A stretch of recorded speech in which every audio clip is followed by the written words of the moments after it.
ಸರ್ಕಾರಿ ಶಾಲೆಗಳಿಗೆ ಅಡ್ಮಿಷನ್ ಆಗ್ತಾ ಇಲ್ಲ. ಸರ್ಕಾರಿ ಶಾಲೆಗಳು ಮುಚ್ಚೋ ಪರಿಸ್ಥಿತಿ ಬಂದಿದೆ. ಈ ಗ್ಯಾರಂಟಿ ಸರ್ಕಾರ ರೀ ದುಡ್ಡಿಲ್ಲ ದುಡ್ಡಿಲ್ಲ ದುಡ್ಡಿಲ್ಲ ಅನ್ನೋದರ ನಡುವೆ ದುಡ್ಡನ್ನ ಹೆಂಗ್ ತರಬೇಕು? ಮಕ್ಕಳು ಶಿಕ್ಷಣ ಅಂದ್ರೆ ಬಂದೇ ಬರುತ್ತೆ ದುಡ್ಡು. ಖಾಸಗಿ ಶಾಲೆಗಳು ತಿರುಗಿ ನೋಡ್ಬೇಕು, ಯಾಕಪ್ಪ ನಮ್ಮ ಅಡ್ಮಿಷನ್ ಕಡಿಮೆ ಆಗ್ತಾ ಇದೆ ಅನ್ನೋ ಮಟ್ಟಕ್ಕೆ ಇಡೀ ದೇಶದಲ್ಲೇ ಕರ್ನಾಟಕ ಶಿಕ್ಷಣ ಕ್ರಾಂತಿಗೆ ಮಾದರಿ ಆಗುತ್ತೆ. ಖಾಸಗಿ ಶಾಲೆಗಳಿಗೆ ಸರಿ ಸಮಾನಾದ ಮಟ್ಟಕ್ಕೆ ಶಿಕ್ಷಣವನ್ನು ಕೊಡಬೇಕು ಅನ್ನೋದು ಮಧು ಬಂಗಾರಪ್ಪ ಅವ್ರ ಕನಸು. ನಮಸ್ಕಾರ ವೀಕ್ಷಕರೇ, ಹಿಂದೆ ಹೇಳ್ತಿದ್ರು ಜನ ಮನೆ ಕಟ್ ನೋಡು ಮದುವೆ ಮಾಡಿ ನೋಡು ಅಂತ. ಈಗ ಮದುವೆನೋ ಮಾಡ್ಬಿಡ್ಬೋದು, ಮನೆನೋ ಕಟ್ಬಿಡ್ಬೋದು, ಮಾಡ್ಲಿಲ್ಲ ಅಂದ್ರೆ ಅವರೇ ಮದುವೆ ಆಗ್ಬಿಡ್ತಾರೆ. ಆದ್ರೆ ಇವತ್ತಿನ ಸಮಸ್ಯೆ ಅಂದ್ರೆ ಮಕ್ಕಳಿಗೆ ವಿದ್ಯಾಭ್ಯಾಸ ಕೊಡಿಸ್ ನೋಡು, ಆಸ್ಪತ್ರೆ ಬಿಲ್ ಕಟ್ ನೋಡು ಅನ್ನೋದು. ವಿದ್ಯಾಭ್ಯಾಸ ಅನ್ನೋದು ಅಕ್ಷರಶಃ ಶಿಕ್ಷಣ ಅನ್ನೋದು ಇವತ್ತು ವ್ಯಾಪಾರೀಕರಣ ಆಗೋಗಿದೆ. ಎಲ್ಲಾರ ಮಕ್ಕಳು ಡಾಕ್ಟರ್ ಓದಕ್ ಆಗಲ್ಲ ರೀ, ಬಡವ್ರ ಮಕ್ಕಳು ಇಂಜಿನಿಯರಿಂಗ್ ಓದೋದು ಕಷ್ಟ ಐತೆ. ಖಾಸಗಿ ಶಾಲೆಗಳು ತಿರುಗಿ ನೋಡ್ಬೇಕು, ಯಾಕಪ್ಪ ನಮ್ಮ ಅಡ್ಮಿಷನ್ ಕಡಿಮೆ ಆಗ್ತಾ ಇದೆ ಅನ್ನೋ ಮಟ್ಟಕ್ಕೆ ಸರ್ಕಾರದಿಂದ KPS ಶಾಲೆಗಳ ಆರಂಭವಾಗಬೇಕು. ಈಗಾಗಲೇ ಸಾಕಷ್ಟು ಶಾಲೆಗಳಿವೆ, 300ಕ್ಕೂ ಅಧಿಕ ಶಾಲೆಗಳಿವೆ. ಕರ್ನಾಟಕ ಪಬ್ಲಿಕ್ ಸ್ಕೂಲ್ಸ್, ರಾಜ್ಯದ ಸರ್ಕಾರಿ ಶಾಲೆಗಳು KPS ಶಾಲೆಯ ಮಟ್ಟಕ್ಕೆ ಅಂದ್ರೆ ಖಾಸಗಿ ಶಾಲೆಗಳ ಮಟ್ಟಕ್ಕೆ ಉನ್ನತೀಕರಣಗೊಳ್ಳಬೇಕು. ಹೊಸ ಹೊಸ KPS ಶಾಲೆಗಳಾಗಬೇಕು. ಪ್ರತಿ ಗ್ರಾಮ ಪಂಚಾಯತಿಗೂ ಒಂದೊಂದು KPS ಶಾಲೆ ಇದ್ಬಿಟ್ರೆ ಶಿಕ್ಷಣ ಕ್ರಾಂತಿ ಆಗೋಗ್ಬಿಡುತ್ತೆ ಕರ್ನಾಟಕದಲ್ಲಿ. ಗೊತ್ತಿಲ್ಲ, ಹೆಚ್ಚು ಕಡಿಮೆ 6000 ಗ್ರಾಮ ಪಂಚಾಯತಿ ಇರ್ಬೋದು ಕರ್ನಾಟಕದಲ್ಲಿ. ನಾನು ತಿಳ್ಕೊಂಡಿರೋ ಮಾಹಿತಿ ಪ್ರಕಾರ, ತಪ್ಪಿದ್ರೆ ದಯವಿಟ್ಟು ಕಾಮೆಂಟ್ ಮಾಡಿ. ಪ್ರತಿ ಗ್ರಾಮ ಪಂಚಾಯತಿಯಲ್ಲೂ ಅಥವಾ 2 ಗ್ರಾಮ ಪಂಚಾಯತಿಗೊಂದು ಅಥವಾ 3 ಗ್ರಾಮ ಪಂಚಾಯತಿಗೊಂದು KPS ಶಾಲೆ ಬಂದ್ಬಿಟ್ರೆ, ಎಸ್, ಅದನ್ನೇ ಮಾಡಕ್ಕೆ ಹೊರಟಿರೋದು ಶಿಕ್ಷಣ ಸಚಿವರಾಗಿರುವಂಥ ಮಧು ಬಂಗಾರಪ್ಪ. ಮಧು ಬಂಗಾರಪ್ಪ ಏನಪ್ಪ ಮಾಡಿಬಿಟ್ರು? ಫಸ್ಟ್ 2 ವರ್ಷದಲ್ಲಿ ಏನು ಕೆಲಸ ಆಯಿತು? ಶಿಕ್ಷಕರ ನೇಮಕಾತಿ ಆಗಿಲ್ಲ. ಆ ಸಮಸ್ಯೆ ಇವತ್ತಿಂದಲ್ಲ, ಮೊದಲಿಂದಲೂ ಸರ್ಕಾರಿ ಶಾಲೆಗಳು ಅಂತ ಯಾವಾಗ ಉಟ್ಕೊಂಡ್ವೋ, ಸರ್ಕಾರಗಳು ಅಂತ ಯಾವಾಗ ಉಟ್ಕೊಂಡ್ವೋ ಅಲ್ಲಿಂದಲೂ ಇವೆ. ಆದರೆ ನಮಗೆ ಸಿಕ್ಕಂಥ ಅವಕಾಶದಲ್ಲಿ ಏನು ಮಾಡಬೇಕು, ಅದಕ್ಕೆ ಹೇಗೆ ಹೋಮ್ವರ್ಕ್ ಮಾಡಬೇಕು, ಹೇಗೆ ಇಂಪ್ಲಿಮೆಂಟ್ ಮಾಡಬೇಕು, ಹೇಗೆ ಬೆಸ್ಟ್ ಸೃಷ್ಟಿಸಬೇಕು, ಮಧು ಬಂಗಾರಪ್ಪ ವಿಚಾರದಲ್ಲಿ ಇದು ನಿಜ ಆಗ್ತಾ ಇದೆ. KPS ಶಾಲೆಗಳ ವಿಚಾರದಲ್ಲಿ ಒಂದು ಪೇಪರ್ ಆರ್ಟಿಕಲ್ ನೋಡಿದೆ.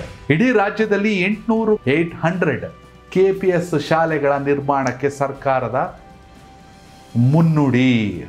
ಎಷ್ಟು ಹಣ? 3000 ಕೋಟಿ ವೆಚ್ಚದಲ್ಲಿ.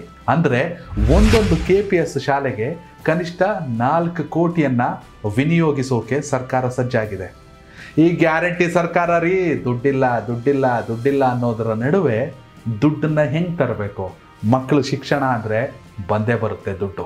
ಮಧು ಬಂಗಾರಪ್ಪ ಬರೀ ಶಿಕ್ಷಣ ಸಚಿವ ಅಲ್ಲ, ಹೆಂಗೆ ಒಂಥರ ಬಿಸ್ನೆಸ್ ಟೈಕೋನ್ ಇದ್ದಂಗೆ. ಎಲ್ಲಿಂದ ದುಡ್ಡು ತರಬೇಕು, ಹೆಂಗೆ ಮಾಡಬೇಕು, ನೀವು ಓಕೆ ಅನ್ನಿ ಸಾರ್, CM ಸಾಹೇಬ್ರೆ, DCM ಸಾಹೇಬ್ರೆ, ಉಳಿದಿದ್ದು ನಾನು ನೋಡ್ಕೋತೀನಿ ಅಂತಾರೆ. ಹೀಗಾಗಿ ರಾಜ್ಯಾದ್ಯಂತ ಹೊಸದಾಗಿ 800 KPS ಶಾಲೆಗಳು 3000 ಕೋಟಿಯ ಅನುದಾನದಲ್ಲಿ ಶುರು ಆಗುತ್ತೆ. ಈ ಮೊದಲು 2019ರಿಂದ ಇಲ್ಲಿವರೆಗೂ 300 ಚಿಲ್ಲರೆ KPS ಶಾಲೆಗಳಿತ್ತು. ಈಗ ಹೊಸದಾಗಿ ಮತ್ತೆ 800 ಶಾಲೆಗಳು. ಅಲ್ಲಿಗೆ ಕರ್ನಾಟಕ ರಾಜ್ಯದಲ್ಲಿ 6000 ಗ್ರಾಮ ಪಂಚಾಯಿತಿ ಇದ್ರೆ 1000ಕ್ಕೂ ಅಧಿಕ KPS ಶಾಲೆಗಳು ಶುರು ಆಗುತ್ತೆ. ಈ ಟರ್ಮಲ್ಲಿ ನಾನು ಮುಗಿಸ್ತೀನಿ. 3000 ಕೋಟಿ ಅನುದಾನ. ಇದರಲ್ಲಿ ಏಷ್ಯನ್ ಡೆವಲಪ್ಮೆಂಟ್ ಬ್ಯಾಂಕ್ 2000 ಕೋಟಿಯನ್ನು ಕೊಡಕ್ಕೆ ರೆಡಿಯಾಗಿದೆ. ಜೊತೆಗೆ ಕಲ್ಯಾಣ ಕರ್ನಾಟಕ ಅಭಿವೃದ್ಧಿ ನಿಗಮ, ಜೊತೆಗೆ ಗಣಿ ಪುನಶ್ಚೇತನ ಇಲಾಖೆ, ಇವರು ಎಲ್ಲರೂ ಸೇರಿ ಒಟ್ಟಾಗಿ 3000 ಕೋಟಿಯ ಫಂಡಿಂಗ್ ಅನ್ನ ಮಾಡಿ ಇವೆಲ್ಲದರಿಂದ ರಾಜ್ಯಾದ್ಯಂತ ಈಗಿರೋ 300 ಜೊತೆಗೆ 300 ಚಿಲ್ಲರೆ ಜೊತೆಗೆ ಹೊಸದಾಗಿ 800 1100ಕ್ಕೂ ಅಧಿಕ KPS ಶಾಲೆಗಳು ಶುರು ಆಗ್ತವೆ. ಸರ್ಕಾರಿ ಶಾಲೆಗಳಿಗೆ ಅಡ್ಮಿಷನ್ ಆಗ್ತಾ ಇಲ್ಲ. ಸರ್ಕಾರಿ ಶಾಲೆಗಳು ಮುಚ್ಚೋ ಪರಿಸ್ಥಿತಿ ಬರ್ತಿದೆ. ಸರ್ಕಾರಿ ಶಾಲೆಗಳ ಸಮಸ್ಯೆಗಳಿವೆ. ಪ್ರತಿ ವರ್ಷ 4 ಲಕ್ಷದಷ್ಟು ಅಡ್ಮಿಷನ್ ಡೌನ್ ಆಗ್ತಾ ಇದೆ. ಹೌದು, ಸಮಸ್ಯೆಗಳಿರುತ್ತೆ. ಸಚಿವರಾಗಿ ಅಧಿಕಾರ ಸ್ವೀಕರಿಸಿದ ತಕ್ಷಣ ಮ್ಯಾಜಿಕ್ ಮಾಡೋಕ್ಕಾಗಲ್ಲ, ಅವಕಾಶ ಬೇಕು. ಹೀಗಾಗಿ ಇವೆಲ್ಲದಕ್ಕೂ ಫುಲ್ ಸ್ಟಾಪ್ ಹಾಕೋದಕ್ಕೆ, ಸರ್ಕಾರಿ ಶಾಲೆಗಳನ್ನು ನವೀಕರಿಸೋದಕ್ಕೆ ಈ KPS ಶಾಲೆಗಳು ಶುರು ಆಗ್ತಿವೆ. ಒಂದು ವೇಳೆ ಸದ್ಯ ಈಗ ಅಂದ್ಕೊಂಡಿರುವಂಥ 800 ಶಾಲೆಗಳು ಓಪನ್ ಆದರೆ ಇಡೀ ದೇಶದಲ್ಲೇ ಕರ್ನಾಟಕ ಶಿಕ್ಷಣ ಕ್ರಾಂತಿಗೆ ಮಾದರಿ ಆಗುತ್ತೆ. ಇದು ಮಧು ಬಂಗಾರಪ್ಪನವರ ಬಿಗ್ ಅಚೀವ್ಮೆಂಟ್. ಸರ್ಕಾರದ ಹೆಸರಿನಲ್ಲೇ, ಸರ್ಕಾರದ ಪರವಾಗಿ KPS ಶಾಲೆಗಳು, ಕರ್ನಾಟಕ ಪಬ್ಲಿಕ್ ಸ್ಕೂಲ್ ಆದರೆ ನಾಳೆ ಮಧು ಬಂಗಾರಪ್ಪ ಇರ್ತಾರೋ, ಸರ್ಕಾರ ಇರುತ್ತೋ, ಅದು ಯಾರಿರುತ್ತೋ ಗೊತ್ತಿಲ್ಲ. ಆದರೆ ಮುಂದೊಂದು ದಿನ ನೆನ್ಸ್ಕೊತಾರೆ ಮಕ್ಕಳು, ಮಧು ಬಂಗಾರಪ್ಪ ಅಂತ ಎಜುಕೇಷನ್ ಮಿನಿಸ್ಟ್ರಿ ಇದ್ದರೂ ಅವ್ರು ಮಾಡಿದ್ದು ಅದ್ರ ಪ್ರತಿಫಲ ಇವತ್ತು ಕರ್ನಾಟಕ ವಿದ್ಯಾಭ್ಯಾಸದಲ್ಲಿ ದೇಶದಲ್ಲೇ ಮುಂದಿದೆ. ಎಸ್, 2 ವರ್ಷದಲ್ಲಿ ಆಗದೆ ಇಲ್ಲದ್ದು ಇವಾಗ ಏನಪ್ಪ ಮಾಡಕ್ಕೆ ಹೊರಟವ್ರೆ. ಹಂಗಾದ್ರೆ 2 ವರ್ಷ ಏನು ಮಾಡಿದ್ರು ಶಿಕ್ಷಣ ಇಲಾಖೆ ಅಂತ. ಎಸ್, ಮಧು ಬಂಗಾರಪ್ಪಗೂ ಕೂಡ ಹೊಸ ಅನುಭವ. ಸಚಿವರಾಗಿ ಮೊದಲ ಬಾರಿಗೆ ಅತಿ ದೊಡ್ಡ ಜವಾಬ್ದಾರಿವಂತ ಶಿಕ್ಷಣ ಇಲಾಖೆ. ಇಡೀ ರಾಜ್ಯದಲ್ಲಿ ಶಾಲೆಗಳಿಗೆ ಮೀಸಲಾದಂಥ ಜಮೀನು ಇರುತ್ತೆ, ಅದನ್ನು ಡಾಕ್ಯುಮೆಂಟೇಷನ್ ಮಾಡಬೇಕು. ಎಲ್ಲೆಲ್ಲಿ ಎಷ್ಟೆಷ್ಟು, 1 ಎಕರೆ 2 ಎಕರೆ 3 ಎಕರೆ 4 ಎಕರೆ. ಮೊದಲ 1 ವರ್ಷ KPS ಶಾಲೆಗಳ ವಿಚಾರದಲ್ಲಿ ಡಾಕ್ಯುಮೆಂಟೇಷನ್ಗೆ ಮೀಸಲಿಟ್ಟಿದ್ರು ಮಧು ಬಂಗಾರಪ್ಪ. ಆ ನಂತರದಲ್ಲಿ 1 ವರ್ಷವನ್ನು ಮುಖ್ಯವಾಗಿ ಬೇಕಾಗಿರೋದೇ ಹಣ ತಾನೆ. ಎಲ್ಲೆಲ್ಲಿಂದ ಹಣ ತರಬೇಕು, ಯಾವ್ಯಾವ ಬ್ಯಾಂಕಿಂದ ಹಣ ತರಬೇಕು, ಯಾವ್ಯಾವ ಸಂಘ ಸಂಸ್ಥೆಗಳಿಂದ ತರಬೇಕು, ಯಾವ್ಯಾವ ಬಿಸ್ನೆಸ್ ಟೈಕೂನ್ಗಳಿಂದ ಹಣ ತರಬೇಕು. ಎಷ್ಟೋ ಜನಕ್ಕೆ ಗೊತ್ತಿಲ್ಲ ರೀ. ಸರ್ಕಾರಿ ಶಾಲೆಯಲ್ಲಿ ಇವತ್ತು ಮಕ್ಕಳು ಮೊಟ್ಟೆ ತಿಂತವ್ರಲ್ಲ, ಅದಕ್ಕೆ ಕಾರಣ ಅಜೀಂ ಪ್ರೇಮ್ಜಿ, ವಿಪ್ರೋದ ಮುಖ್ಯಸ್ಥರು. ಹೀಗಾಗಿ 2ನೇ ವರ್ಷ, ಮೊದಲ ವರ್ಷ ಡಾಕ್ಯುಮೆಂಟೇಷನ್, ಜಮೀನಿನ ವಿಚಾರದಲ್ಲಿ ಶಾಲೆಗೆ ಎಲ್ಲೆಲ್ಲಿ ಜಾಗ ಇದೆ ಅಂತ. 2ನೇ ವರ್ಷದಲ್ಲಿ ಫಂಡಿಂಗ್, ಇವೆಲ್ಲವನ್ನು ಮಾಡಿ ಸರಿಸುಮಾರು ಈಗ 2.5 ವರ್ಷ ಆಯ್ತಾ ಬಂತು. ಈಗ ಶಂಕುಸ್ಥಾಪನೆ ಆಗುತ್ತೆ. ಹಾಗಾದರೆ ಈ KPS ಶಾಲೆಗಳಲ್ಲಿ ಏನಿರುತ್ತೆ, ಎಂಥ ವಿದ್ಯಾಭ್ಯಾಸ ಸಿಗುತ್ತೆ? ಇವತ್ತು ನಗರದಲ್ಲಿ ಹೆಂಗಾಗ್ಬಿಟ್ಟಿದೆ, ಒಂಥರ ಗೂಡು ಪಾರ್ಟಿಷನ್ ಮಾಡು. ಇದು 8ನೇ ಕ್ಲಾಸು, 8ನೇ ಕ್ಲಾಸ್ A, 8ನೇ ಕ್ಲಾಸ್ B, 8ನೇ ಕ್ಲಾಸ್ C, ಅಲ್ಲೇ ಒಂದು 500 ಜನ ತುಂಬಿಡು ಬಿಸ್ನೆಸ್. ಒಬ್ರಿಗೆ ಮಾಡಿದ್ರು ಅದೇ ಪಾಠ, 100 ಜನಕ್ಕೆ ಮಾಡಿದ್ರು ಅದೇ ಪಾಠ. ಆದರೆ KPS ಶಾಲೆಗಳಲ್ಲಿ ಫುಲ್ಲಿ ವೆಂಟಿಲೇಟೆಡ್, ವಿಶಾಲವಾಗಿ ನಮ್ಮೂರಲ್ಲಿ ಒಂದು ಕಟ್ಟಡ ತಲೆ ಎತ್ತುತ್ತೆ, ಅದೇ KPS ಶಾಲೆ ಅಂತ ಜನ ಖುಷಿ ಪಡಬೇಕು. ಫುಲ್ಲಿ ವೆಂಟಿಲೇಟೆಡ್ ಸ್ಕೂಲು, ವಿಸ್ತೀರ್ಣವಾದ ಶಾಲಾ ಕೊಠಡಿಗಳು, ಕಂಪ್ಯೂಟರು, ಹೈಟೆಕ್ ಲೈಬ್ರರಿ, ಅತ್ಯುತ್ತಮ ಗುಣಮಟ್ಟದ ಶಿಕ್ಷಕರು. ಖಾಸಗಿ ಶಾಲೆಗಳಲ್ಲಿ ಏನೆಲ್ಲ ಸಿಗುತ್ತೋ ಆ ಮಟ್ಟಕ್ಕೆ ಅದನ್ನು ಮೀರಿಸಿದ್ದು ಅಂತ ನಾನು ಹೇಳಕ್ಕೆ ಹೋಗಲ್ಲ. ಯಾಕೆಂದರೆ ಶುರು ಆದಮೇಲೆ ಗೊತ್ತಾಗುತ್ತೆ. ಈಗಾಗಲೇ 300 ಶಾಲೆಗಳು ಇದ್ದಾವೆ, ಇಲ್ಲ ಅಂತಲ್ಲ. ಖಾಸಗಿ ಶಾಲೆಗಳಿಗೆ ಸರಿಸಮಾನಾದ ಮಟ್ಟಕ್ಕೆ ಶಿಕ್ಷಣವನ್ನು ಕೊಡಬೇಕು ಅನ್ನೋದು ಮಧು ಬಂಗಾರಪ್ಪ ಅವ್ರ ಕನಸು. ಈ ಮಧು ಬಂಗಾರಪ್ಪ ಕೆಲಸ ಹೆಂಗೆ ಅಂದರೆ, ಬಿದಿರು ಬೆಳೆಯೋದು ನೋಡಿರ್ಬೋದು. ಫಸ್ಟ್ 2 ವರ್ಷ ಕೆಳಗೆ ಬೇರು ಬಿಟ್ಕತ್ತದೆ, ಏನು ಮಾಡ್ತಾ ಐತೆ ಅಂತಲೇ ಗೊತ್ತಾಗಲ್ಲ. 3ನೇ ವರ್ಷಕ್ಕೆ 20ರಿಂದ 25 ಅಡಿ ಎತ್ತರಕ್ಕೆ ಬಿದಿರು ಬೆಳೆದು ನಿಂತು ಬಿಡುತ್ತೆ. ಫಸ್ಟು ಬುಡಭದ್ರ ಮಾಡ್ಕೋಬೇಕು. ಹೀಗಾಗಿ ಕರ್ನಾಟಕದ ಶಾಲೆಗಳ ವಿಚಾರದಲ್ಲಿ, ಕರ್ನಾಟಕದ ಶಿಕ್ಷಣ ವ್ಯವಸ್ಥೆ ವಿಚಾರದಲ್ಲಿ ಮಧು ಬಂಗಾರಪ್ಪ ಫಸ್ಟ್ 2 ವರ್ಷ ಬೇರು ಬಿಟ್ಕೊಂಡವ್ರೆ.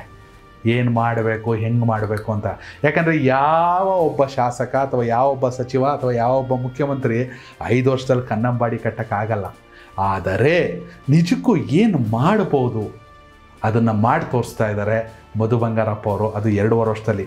ಇನ್ನೂ ಉಳಿದಿರುವಂಥ 2.5 ವರ್ಷದಲ್ಲಿ ಖಂಡಿತವಾಗಲೂ ಈಗೇನು 1100 ಚಿಲ್ಲರೆ ಅಂದ್ಕೊಂಡವ್ರಲ್ಲ, ಅದನ್ನು 3000 KPS ಶಾಲೆಗಳು ಅಂತ ಮಾಡಿ ಮುಗಿಸ್ಬಿಟ್ರೆ ಈ ಟರ್ಮಲ್ಲಿ ಪ್ರತಿ 2 ಗ್ರಾಮ ಪಂಚಾಯತಿಗೆ ಒಂದು KPS ಶಾಲೆ ಆಗುತ್ತೆ ರೀ. ಯಾರು ಕೂಡ ಮಕ್ಕಳ ಶಿಕ್ಷಣದ ವಿಚಾರದಲ್ಲಿ ಯಾವೊಬ್ಬ ಪೋಷಕರು ಕೂಡ ತಲೆ ಕೆಡಿಸ್ಕೊಳ್ಳೋ ಅವಶ್ಯಕತೆ ಇಲ್ಲ. ಅದು ಹೇಗೆ ನಡೆಯುತ್ತೆ, ಹೆಂಗೆ ನಡೆಯುತ್ತೆ, ಆಮೇಲೆ ಅದೇನೋ ಮಾಡೋಕ್ಕೆ ಹೊರಟವ್ರಲ್ಲ ಕ್ರಾಂತಿ, ಶಿಕ್ಷಣ ಕ್ರಾಂತಿ, ಅದಕ್ಕೆ ಹ್ಯಾಟ್ಸ್ ಆಫ್ ಹೇಳಲೇಬೇಕು.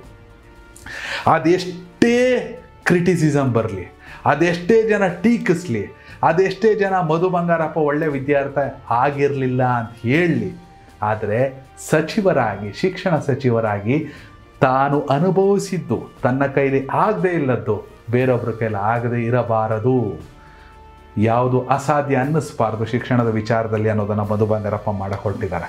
ಅದೇನೋ ಅಂತಾರಲ್ಲ, ವಿಶ್ವಕಪ್ ಗೆಲ್ಲುವಂಥ ಅತ್ಯುತ್ತಮ ತಂಡದ ಕೋಚ್ ಯಾವಾಗಲೂ ಸಾಮಾನ್ಯ ಆಟಗಾರನಾಗಿರ್ತಾನೆ ಅಂತ.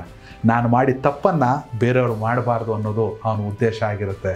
ನನ್ನ ಪ್ರಕಾರ KPS ಶಾಲೆಗಳು ಈಗೇನು 1000 ಚಿಲ್ಲರೆ ಆಗುತ್ತೆ, ಅದೊಂದು 3000 ಆಗಿಬಿಟ್ರೆ 2 ಗ್ರಾಮ ಪಂಚಾಯತಿಗೆ ಒಂದೊಂದು ಶಾಲೆ ರೀ. ನಿಜಕ್ಕೂ ಮಧು ಬಂಗಾರಪ್ಪ ಅವರ ಈ ಕೆಲಸ ಅಥವಾ ಶಿಕ್ಷಣ ಇಲಾಖೆಯ ಕೆಲಸ ಮೆಚ್ಚುವಂಥದ್ದು.